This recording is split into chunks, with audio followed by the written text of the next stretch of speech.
Hello दोस्तों, स्वागत है आपका माउंटेन ट्रेडर की दुनिया में, जहां आपको मिलेगा सबसे इंसाइटफुल और लेटेस्ट नॉलेज शेयर मार्केट की दुनिया से। आज हम बात करने जा रहे हैं उन स्टॉक्स के बारे में जो नेक्स्ट वीक में ऑप्शन ट्रेडिंग के लिए बेस्ट हो सकते हैं। आज मैंने वीडियो में उन स्टॉक्स को शामिल किया है जो मेरी सपोर्ट और रेजिस्टेंस की थ्योरी पे एकदम फिट बैठते हैं। ये रही उन स्टॉक्स की लिस्ट जिनके बारे में हम बात करने हैं। तो चलिए एक एक करके सभी के बारे में बात करते हैं। तो सबसे पहला स्टॉक है हमारा इस लिस्ट में दीपक नाइट्रेट। दीपक नाइट्रेट को लिस्ट में इसलिए रखा गया है क्योंकि यह एक ट्रेंड लाइन बनाते हुए ऊपर की तरफ जा रहा है और इसने अपना इस साल का हाई लगाया है 2985 रुपये का, जो कि एकदम पास में ही है। अगर ये नेक्स्ट ट्रेडिंग सेशन में गैप डाउन खुलता है और 2900 और 2871 लेवल के आसपास आता है तो यहाँ पर ये एक रीटेस्ट करके वापस से 3006 के लेवल को टेस्ट करने की कोशिश करेगा। और यदि ये गैप अप खुलता है और 3006 के लेवल को तोड़ता है तो हम लोग थोड़ा वेट करेंगे और 3006 के लेवल को रीटेस्ट होने देंगे। अगर ये रीटेस्ट करता है तो हम यहाँ पर एक कॉल साइड की एंट्री बनाएंगे।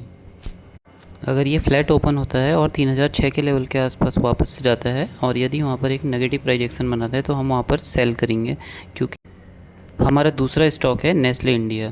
तो नेस्ले इंडिया में आप देख सकते हैं बीते हुए सेशन में इसने यहाँ पे बहुत अच्छा कंसोलिडेशन करके एक इस कंसोलिडेशन फेज़ को बहुत अच्छा ब्रेकआउट दिया था और ये लगातार इस ट्रेंड लाइन पे रेजिस्टेंस ले रहा है और इसने यहाँ पे भी रेजिस्टेंस लिया है।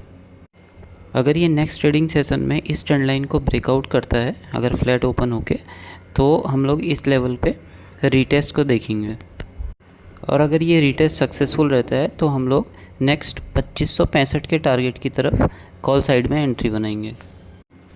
और यदि ये गैप डाउन ओपन होता है और 2460 वाले लेवल पे कंसोलिडेट होने के बाद इस 2460 वाले लेवल को ब्रेक करता है तो हम लोग 2478 वाले लेवल के लिए टारगेट के लिए यहाँ पे कॉल साइड का प्लान करेंगे।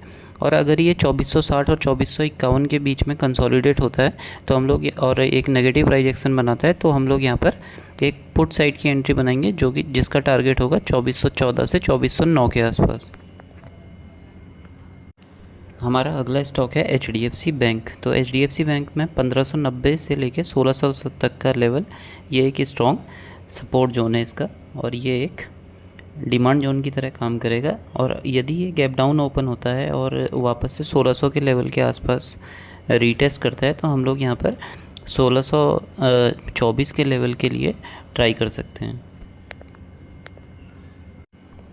और यदि ये नेक्स्ट ट्रेडिंग सेशन में गैप अप ओपन होता है और 1624 के लेवल को होल्ड करके रीटेस्ट करता है तो हम लोग यहाँ पर बाइंग की अपॉर्चुनिटी के लिए देखेंगे और 1652 के लेवल के लिए ट्राई करेंगे टारगेट में। और यदि ये 1617 और 1624 के लेवल पे फ्लैट ओपनिंग देता है तो हम लोग यहाँ पर फिर प्राइस एक्शन का वेट करेंगे। यदि यहाँ पे एक पॉजिटिव प्राइस एक्शन बनता है तो हम 1652 लेवल के लिए जाएंगे और अगर एक नेगेटिव प्राइस एक्शन बनता है तो हम यहाँ पर 1590 के लेवल के लिए इसे शॉर्ट करेंगे। लेकिन HDFC बैंक में हम लोग शॉर्ट के लिए कम चांस हैं देखेंगे, क्योंकि 1617 से 1600 के बीच में सिर्फ 17 ही पॉइंट का गैप है। तो 1600 जो 1600 का लेवल है, इस लेवल पे वापस से हमें सपोर्ट देखने के लिए मिलेगा। तो हम स्टॉक है एक्सिस बैंक। तो एक्सिस बैंक 25 और 26 के ट्रेडिंग सेशन में इन्हीं दो लेवल्स पे 1154 और 1183, इन्हीं दो लेवल्स के बीच में कंसोलिडेट करता रहा है। ट्रेडिंग सेशन में ये 1183 से 1190 के बीच में ओपन होता है और 1190 के लेवल को रीटेस्ट करता है तो हम लोग यहाँ पर बाइंग अपॉर्चुनिटी देखेंगे और टारगेट के लिए हम ट्राई करेंगे कि 1260 के लेवल को। और अगर ये फ्लैट ओपनिंग देता है और 1176 के लेवल के आसपास ओपन होता है तो यहाँ से बहुत चांसेस हैं कि 1190 के लेवल पे जाके रेजिस्टेंस ले। यदि 1190 के लेवल पे जाके ये रेजिस्टेंस लेता है और नेगेटिव रिजेक्शन बनाता है तो हम लोग यहाँ पर इसे शॉर्ट करेंगे और 1154 के लेवल के लिए ट्राई करेंगे। और ये यदि गैप डाउन ओपन होता है और 1161 और 1154 के बीच में कहीं ओपन होता है तो हम लोग यहाँ पर देखेंगे फिर प्राइस एक्शन की ये कैसा कंसोलिडेशन के बाद कैसा प्राइस एक्शन बना रहा है। यदि ये पॉजिटिव प्राइस एक्शन बनाता है तो हम यहाँ पर बाइंग करेंगे और 1190 के लेवल के लिए देखेंगे। अगर नेगेटिव प्राइस एक्शन बनाता है तो हम यहाँ पर सेलिंग के लिए देखेंगे और 1100 के लेवल के लिए हम लोग यहाँ पे टारगेट के लिए प्लान करेंगे। हमारा नेक्स्ट स्टॉक है टाटा कंज्यूमर लिमिटेड। तो टाटा कंज्यूमर लिमिटेड पुराने 2 ट्रेडिंग सेशन में सिर्फ 1208 से 1219 के 2 लेवल्स के बीच में ही कंसोलिडेट करता रहा है। यदि Tata consumer next trading session में गैप डाउन ओपन होता है, मतलब 1208 के लेवल के आसपास, या फिर गैप अप ओपन होता है 1219 के लेवल के आसपास, तो यहाँ हम दोनों सिनेरियो में बाइंग की अपॉर्चुनिटी की तरफ देखेंगे। यदि 1219 के लेवल के आसपास होता है तो हम लोग 1219 को एक बार रिटेस्ट होने को देख सकते हैं, लेकिन हम दोनों स्टेज में हम लोग यहाँ पे बाइंग अपॉर्चुनिटी के लिए ही देखेंगे और 1235 के टारगेट की तरफ ध्यान देंगे। 1235 का टारगेट ही ठीक रहेगा इसमें, क्योंकि 1208 से 1219 का टारगेट बहुत छोटा हो जाएगा, क्योंकि वहाँ पे ट्रेड लेना सही नहीं है। अगर 1219 के लेवल 1208 के लेवल के नीचे गैप डाउन ओपन होता है तो हम लोग यहाँ पर फिर एक नेगेटिव प्राइजेक्शन की तरफ ध्यान देंगे कि नेगेटिव प्राइजेक्शन बना रहा है। अगर एक नेगेटिव प्राइजेक्शन बनाता है तो हम लोग यहाँ पर सेलिंग नहीं करेंगे, हम वेट करेंगे 1197 लेवल के आसपास जाने का। यदि 1197 लेवल के आसपास फिर नेगेटिव प्राइजेक्शन बनाता है तो हम लोग यहाँ पर सेलिंग करेंगे और 1175 के लेवल को अचीव करने की कोशिश करेंगे। मेरा टाटा कंज्यूमर्स में पर्सनल ओपिनियन है कि ये नेगेटिव प्राइजेक्शन ही बनाएगा जहाँ तक है, क्योंकि 1260 और 1268 वाला लेवल इसके लिए 1 ईयर का हाईएस्ट पॉइंट है और यहाँ पर से इसने रिजेक्शन लिया है और लगातार लोअर लो लोअर हाई लोअर लो लोअर हाई बनाते हुए नीचे की तरफ आ रहा है। ये हो सकता है कि अपने 1175 और 1156 के लेवल को टच करने की कोशिश करेगा। तो हमारा नेक्स्ट स्टॉक है Bharat petrol corporation limited. Bharat petrol corporation limited को लिस्ट में इसलिए रखा गया है क्योंकि इसने 319 के लेवल पे लगातार 2 बार रेजिस्टेंस लिया है और तीसरी बार इस रेजिस्टेंस का ब्रेकआउट किया है और 319 के लेवल को ब्रेक करने के बाद इसने रीटेस्ट भी किया है और ये रीटेस्ट करने के बाद इसे ऊपर भी गया है। और भारत पेट्रोल कॉरपोरेशन लिमिटेड 323 और 329 के लेवल पे 2 दिन से लगातार कंसोलिडेट ही कर रहा है और लास्ट क्लोजिंग वाली कैंडल पे इसमें वॉल्यूम भी बहुत अच्छा खासा है और हो सकता है कि नेक्स्ट ट्रेडिंग सेशन पे ये इसी लेवल पे कहीं ओपन होकर 329 के लेवल को रीटेस्ट करे और 343 के लेवल को टारगेट बनाने की कोशिश करे। तो हम लोग यहाँ पर एक बाइंग अपॉर्चुनिटी देख सकते हैं जो कि 343 लेवल के टारगेट के लिए होगी। और अगर 329 के लेवल पे ओपन होके अगर एक नेगेटिव रिजेक्शन बनाता है तो हम लोग यहाँ पर इसे सेलिंग करेंगे और 319 के लेवल को अचीव करने के लिए देखेंगे। हमारा नेक्स्ट ट्रेडिंग स्टॉक है बजाज फाइनेंशियल सर्विसेज लिमिटेड।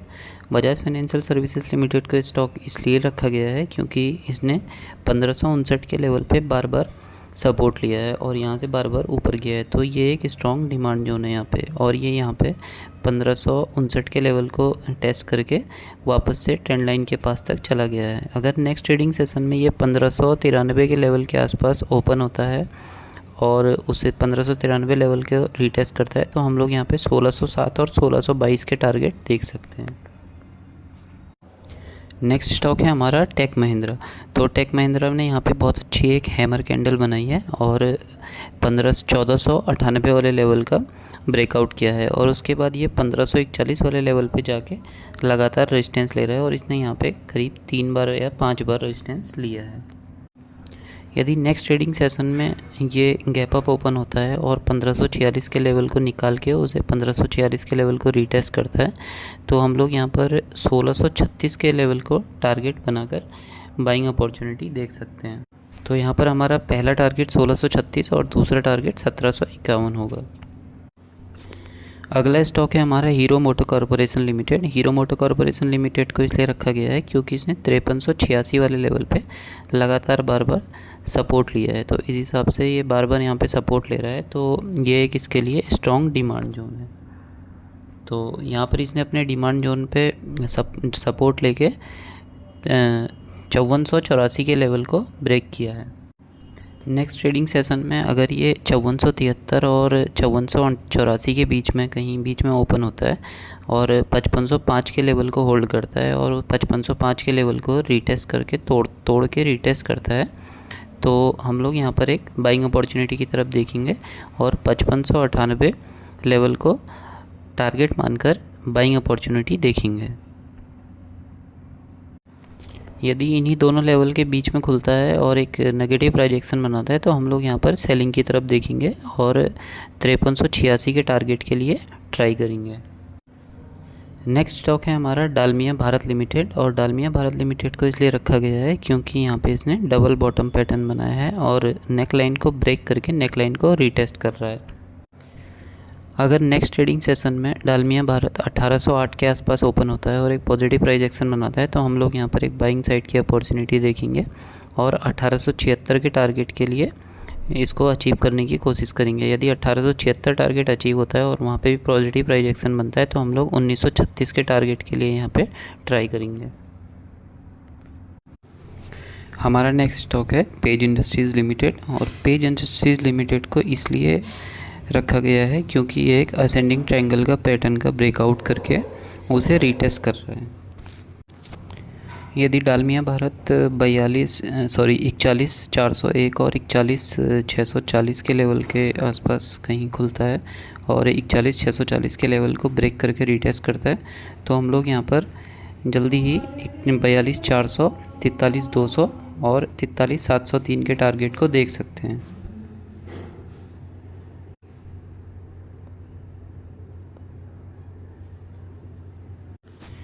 यदि नेक्स्ट ट्रेडिंग सेशन में ये फ्लैट ओपन होता है और 41,401 के आसपास ही ओपन होता है और एक नेगेटिव प्राइस एक्शन बनाता है तो हम लोग यहाँ पर एक सेलिंग अपॉर्चुनिटी देखेंगे बहुत छोटे टारगेट के लिए, जो कि होगा इस ट्रेंड लाइन के आसपास तक। ट्रेंड लाइन के नीचे हम लोग इसमें नहीं देख सकते क्योंकि ये लगातार ट्रेंड लाइन पे सपोर्ट ले रहा है। हमारा नेक्स्ट स्टॉक है L&T technology services. L&T technology services ने यहाँ पे अपने स्ट्रॉन्ग रेजिस्टेंस को ब्रेकआउट किया है और ब्रेकआउट करने के बाद रीटेस्ट भी किया है और ये यहाँ पे 5220 के लेवल को होल्ड करके यहाँ पे 5220 के लेवल पे लगातार रेजिस्टेंस ले रहा है। यदि नेक्स्ट ट्रेडिंग सेशन में ये 5220 के लेवल को नेक्स्ट ट्रेडिंग सेशन में निकालता है तो हम लोग यहाँ पर बाइंग की तरफ देखेंगे और 5470 के लेवल के लिए ही ट्राई करेंगे। और अगर ये 5155 के लेवल को तोड़ता है एक नेगेटिव प्राइस एक्शन बना के तो हम लोग यहाँ पर सेलिंग अपॉर्चुनिटी की तरफ देखेंगे और हम लोग नेक्स्ट टारगेट 4932 को अचीव करने की कोशिश करेंगे। हमारे ये कंप्लीट हुए। आपको ये वीडियो कैसी लगी कमेंट में ज़रूर बताएं। जानना चाहते हैं कि स्टॉक ऑप्शन ट्रेडिंग के लिए कैसे चूज़ करते हैं तो आप कमेंट में बताएं।